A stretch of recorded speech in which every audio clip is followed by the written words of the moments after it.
Hey guys, welcome back to my channel. My name is Jessica Ward King, also known as the StigmaCrusher, and here in this channel we deal with issues of mental health and mental illness from my twin perspectives as a person with lived experience of bipolar 2 disorder, as well as a person with a PhD in experimental psychology. Sound like your jam? You're more than welcome here. Please remember to hit subscribe, and if you'd like to be notified each and every week when I post, hit that notifications bell as well. Remember to like and share widely. We would love to add people to our community here. Well, with that, let's start stigma crushing for this week. So last Thursday, I was honored to be published on the Mental Health Commission of Canada's website as a blogger for the first time. And I contributed a blog that was about how we can explain mental health and mental illness conditions by likening it to COVID-19. And I'd like to discuss a little bit what that blog was about, and of course encourage you to go and have a look at the blog. It won't take you more than four or 5 minutes to read, but it's a great read if I do say so myself, and I would love for your support with that. So let's get into today's video. So my blog last week was called How COVID-19 Can Help Us Understand Psychiatric Illnesses.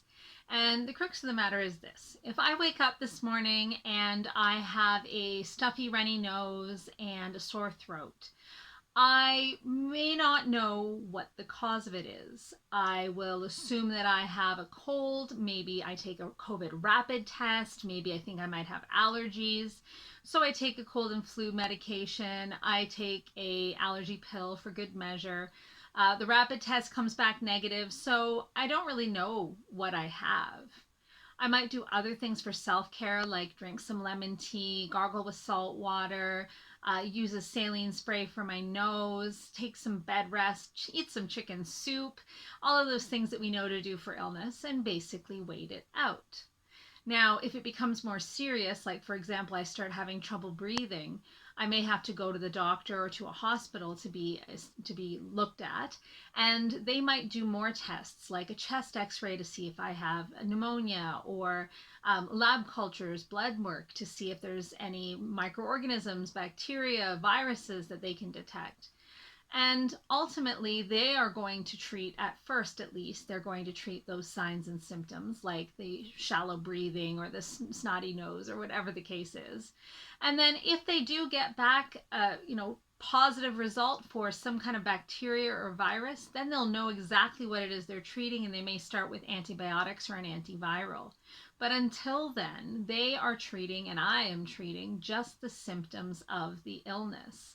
And we have the hope that with enough treatment and with some time, the illness will pass, my immune system will fight it off, and I will recover.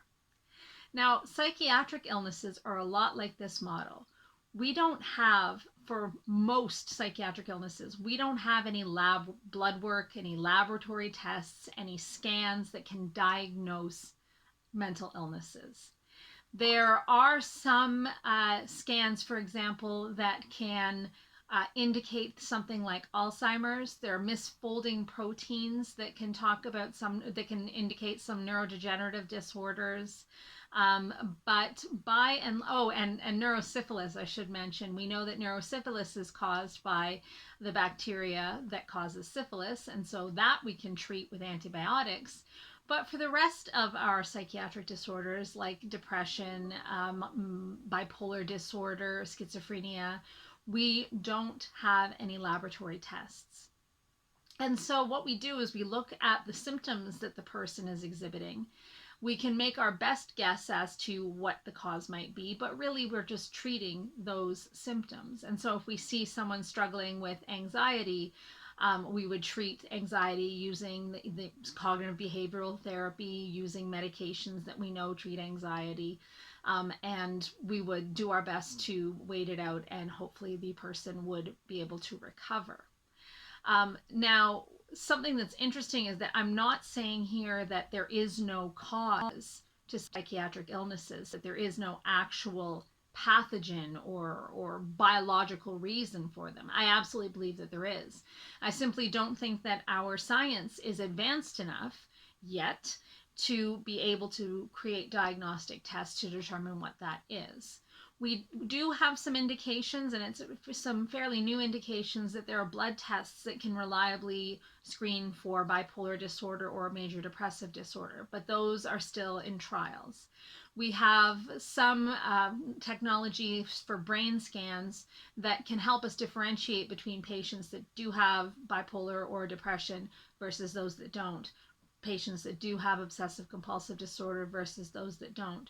They're not at the level of specificity yet where we would be able to do a brain scan and diagnose someone, but the technology is getting better and our knowledge around mental disorders is getting better, so that I absolutely believe that one day we will be able to do these things. But currently we can't. And so our best guesses go around what we call the syndrome, or the amount of symptoms that a person has that tend to hang together. And so you'll see, if you go looking at the criteria for different mental disorders, sometimes the symptoms are the same. Sleep gets disrupted a lot with different psychiatric disorders, as does appetite and eating, as does concentration. And so you'll see the same symptoms showing up again and again in different disorders. And what will often happen is you'll get a lot of comorbidity. So you'll be diagnosed with one disorder, let's say major depressive disorder, and then you'll also be diagnosed with anxiety. And so you'll have this comorbidity with the two things happening together. It's possible that it is two separate processes and two separate disease states happening together. It's more probable that it is something else that it explains both of these things together.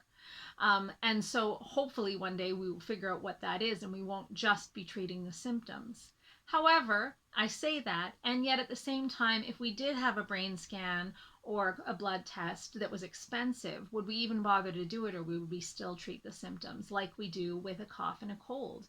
For centuries, humans dealt with the symptoms of cough and cold and had their immune systems fight it off and lived to see another day, just by taking herbs or lemon or honey or whatever the case was to combat the symptoms of that cold. And until they got better, they just rested and recovered. So I absolutely believe that there are disease states that underlie psychiatric illnesses, that it's not just a collection of symptoms that tend to hang together, or syndrome as they call it. But just like we have for centuries and centuries relied upon the symptoms that we can see, rather than going for tests in order to be able to treat our illnesses, I don't think that the whole province of psychiatry is problematic. I don't think that it's a profession that's looking at something that doesn't exist, and that's not my criticism at all. In fact, it isn't a criticism at all. It is just doing what doctors have done for centuries with other kinds of somatic complaints. Before we had microscopes and before we knew what viruses were, we were able to treat symptoms effectively and look at the different signs and symptoms and the way that they hang together to be able to diagnose certain conditions without any kind of disease state being known. The common cold is so called because it is common. It's a common set of symptoms that tend to hang together, and we have medications now that try to combat those particular signs and symptoms without knowing what the actual cause is. They might give you antibiotics, but not usually unless they see a kind of infection that is indicative of it being a bacterial infection. So I know with a lot of conditions, you can get a viral version of the infection or a bacterial version of the infection. Antibiotics aren't going to work at all on the viral version of the infection. And so they often don't give antibiotics unless they can do a test to find out for sure that it is a bacterial infection, or unless you've got some symptoms that are really indicative of the bacterial version rather than the viral version. So that's kind of what the blog post is about. And I will let you know that you can be looking forward to more blog posts on the Mental Health Commission's website from me in the future. And let me know if you like content like this by commenting down below. And I will look forward to seeing you guys in my next video. Take care, guys. Bye. StigmaCrusher.